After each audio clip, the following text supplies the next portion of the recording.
Welcome back to chapter 12 of Holes. Again, Stanley was the last one to finish digging. It was late afternoon when he dragged himself back into the compound. This time, he would have accepted a ride on the truck if it had been offered. When he got to the tent, he found Mr. Pendanski and the other boys sitting in a circle on the ground.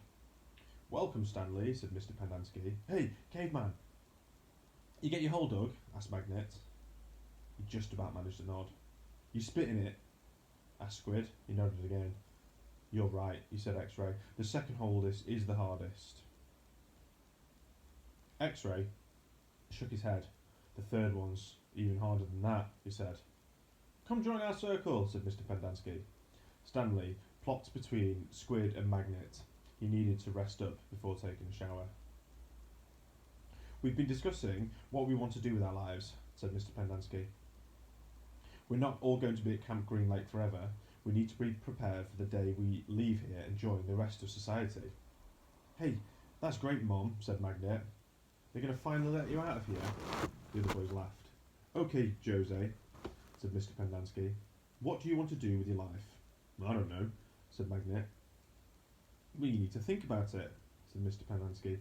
"It's important to have goals, otherwise you're going to end up right back in jail." "What do you want to do?" "I don't know," said Magnet. "You must like something," said Mr. Pendanski. "Like animals," replied Magnet. "Good," said Mr. Pendanski. "Does anyone know of any jobs which involve animals?" "Veterinarian," said Armpit. "That's right," said Mr. Pendanski. "We could work in a zoo," said Zigzag. "He belongs in a zoo," said Squid, and he and X-Ray both laughed. "What about you, Stanley? Any ideas for Jose?" Stanley sighed. "Animal trainer," he said. "Like for the circus or movies or something like that." "Any of those jobs sound good for you, Jose?" Mr. Pendanski asked. "Yeah, I like what Caveman said about training animals for movies. I think that would be way fun to train monkeys." X-Ray laughed. "Don't laugh, Rex," said Mr. Pendanski. "We don't laugh at people's dreams. Someone's going to have to train monkeys for the movies." "Are you kidding me, Mom?" said X-Ray. "Magnet's never going to be a monkey trainer." "You don't know that," said Mr. Pendanski. "I'm not saying it's going to be easy. Nothing in life is easy, but that's no reason to give up. You'll be surprised at what you can accomplish if you set your mind to it. After all, you only have one life, so you should try and make the most of it." Stanley tried to figure out what he'd say if Mr. Pendanski asked him what he wanted to do with his life. He used to think he wanted to work for the FBI, but this didn't seem like the appropriate place to mention that. "So far, all you've done is a pretty good job of messing up your lives," said Mr. Pendanski. "I know you think you're cool." He looked at Stanley. "So, you're caveman now, You like digging holes, caveman?" Stanley didn't know what to say. "Well, let me tell you something, caveman. You are here on the account of one person. If it wasn't for that person, you wouldn't be digging holes in the hot sun. You know who that person is? My no-good, dirty, rotten, pig-stealing great-great-grandfather." The other boys howled with laughter. Even Zero smiled. It was the first time Stanley had ever seen Zero smile. He usually had such an angry expression on his face. Now he had such a huge smile it was almost seemed too big for his face. Like the smile of a jack-o'-lantern. "No," said Mr. Pendanski. "That person is you, Stanley. You're the reason you're here. You're responsible for yourself. You messed up your life, and it's up to you to fix it. No one else is going to do it for you. For any of you." Mr. Pendanski looked from one boy to another. "You're all special in your own way," he said. "You've all got something to offer. You have to think about what you want to do, and then do it. Even you, Zero. You're not completely worthless."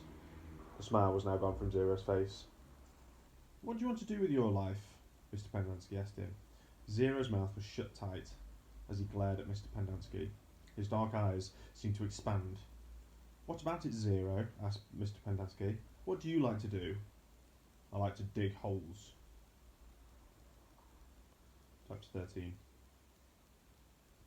All too soon, Stanley was back out on the lake, sticking his shovel into the dirt. X-Ray was right. The third hole was the hardest. so was the fourth, and the fifth, and the sixth, and that he dug his shovel into the dirt. After a while, he lost track of the day of the week and how many holes he dug. It all seemed like one big hole, and it would take a year to dig half of it again. He guessed he'd lost at least £5. He figured that in a year and a half, he'd either get in great physical condition or be dead. He dug his shovel into the dirt. He couldn't always be this hot, he thought. Surely it'd get cooler in December. Maybe. Then they froze. He dug his shovel into the dirt. His skin had gotten tougher. It didn't hurt so much to hold the shovel. As he drank from his canteen, he looked up at the sky. A cloud had appeared early in the day. It was the first cloud he could remember seeing since coming to the Camp Green Lake. He and the other boys had been watching it all day, hoping it would move in front of the sun. Occasionally it got close, but it just seemed to be teasing them. His hole was waist deep. He dug his shovel into the dirt. As he dumped it out, he thought he saw something glisten as it fell out onto the dirt pile. Whatever it was quickly buried. Stanley stared at the pile for a moment, unsure whether he'd seen it or not. Even if it was something, what good would it be to him? He had promised to give anything he found to X-ray. It didn't seem worth the effort to climb out of the hole to check for it. He glanced up at the clouds, which was close enough to the sun that he had to squint to look at it. He dug his shovel back into the earth, scooped out some dirt, and lifted it over the dirt pile, but instead of dumping it there, he tossed it up to the side. His curiosity had gotten the better of him. He climbed up out of the hole and sifted his fingers through the pile. He felt something hard and metallic. He pulled it out. It was a gold tube, about as long and as wide as the second finger on his right hand. The tube was open at one end and closed at the other. He used a few drops of his precious water to clean it. It seemed to be some kind of design on a flat, closed end. He poured a few more drops of water on it and rubbed it on the inside of his pants pocket.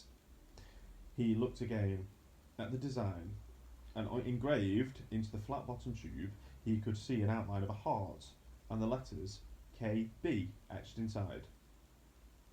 He tried to figure out some way that he wouldn't have to give it to X-ray. He could just keep it, but that wouldn't do him any good. He wanted a day off. He looked at the large piles of dirt near where X-ray was digging. X-ray was probably almost finished for the day. Getting the rest of the day off would be hardly much good for X-ray now. X-ray would first have to show the tube to Mr. Sir or Mr. Pendanski, who would then have to show it to the warden. By then, X-ray might as well be done anyway. Stanley wondered about trying to secretly take the tube directly to the warden. He could explain the situation to the warden, and the warden might make sure there was an excuse for him to have the day off, so X-ray wouldn't suspect a thing. He looked across the lake toward the cabin under the two oak trees. The place scared him. He'd been at Camp Green Lake almost 2 weeks, and he'd still yet to see the warden. That was just as well. If he could go his entire year and a half without seeing the warden, that would be fine by him. Besides, he didn't know if the warden would be interested in the find of the little metal tube. He looked at it again. It looked familiar. He thought he'd seen something like it somewhere else before, but he couldn't quite place it. "What you got there, caveman?" asked Zigzag. Stanley's large hands closed around the tube. "Oh, nothing, just, It was useless. I might have found something. Another fossil? No, I'm not sure what it is." "Let me see," said Zigzag. Instead of showing it to Zigzag, Stanley brought it to X-ray. Zigzag followed.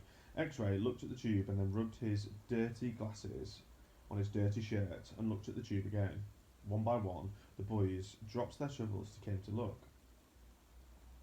Looks like an old shotgun shell, said Squid. Yeah, that's probably what it is, said Stanley. He decided not to mention the engraving design. Maybe maybe nobody would notice it. He doubted X-Ray could see.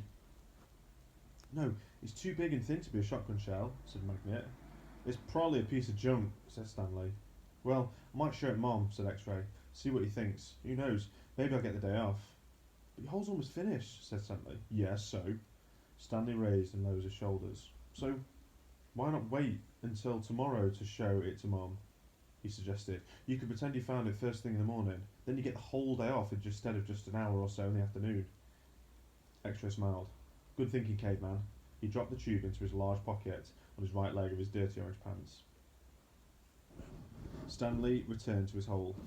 When the water truck came, Stanley started to take his place at the end of the line, but X-Ray told him to get behind Magnet, in front of Zero. Stanley moved up one place in the line.